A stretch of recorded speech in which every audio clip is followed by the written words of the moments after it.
I was aghast at what President Trump had to say yesterday. And I want to read you what I put together last night and we have sent out. It's now on my Whip Watch page and it's on my blog,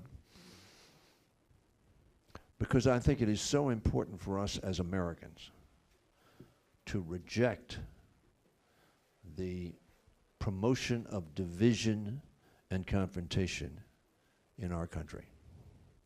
I said this: President Trump's comments are racist and shameful. They do not reflect our nation's values, and the president must apologize. Let me say as an aside, an apology will not be enough. A change of conduct and rhetoric is what is demanded by this president. I went on to say, immigrants from throughout the world have built this country and are contributing today to our economic and social well-being. All of us are the children, grandchildren, great-grandchildren, or some great-great predecessor of immigrants.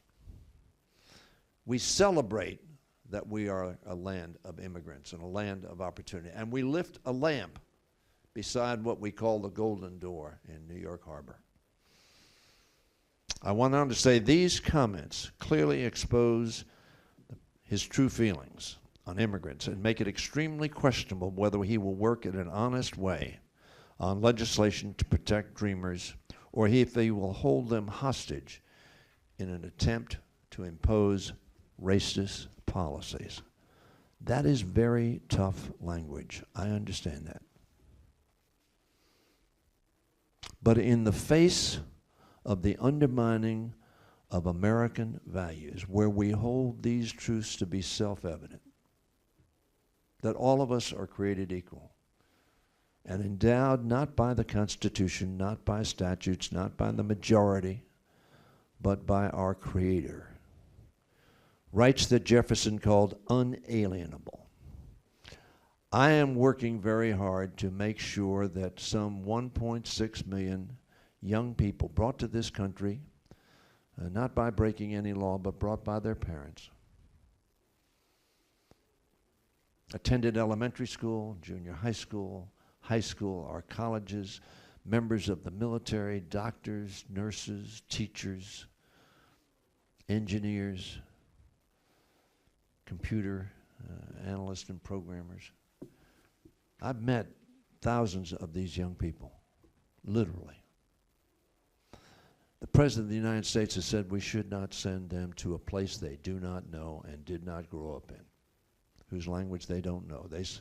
They stand in school and put their hands over their hearts and pledge allegiance to the flag of the United States of America and sing the national anthem and love this country and want to join us in making this country all that it can be.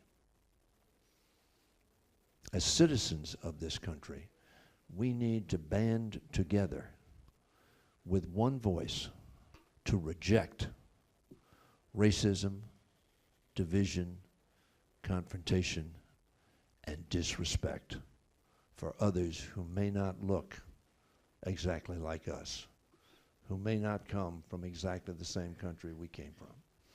So I thank Senator Van Hollen and Anthony Brown for bringing this forward. This was not the subject of this meeting, but it would be irresponsible for us not to address something as damaging to our country here at home and around the world. Thank you for being here. As we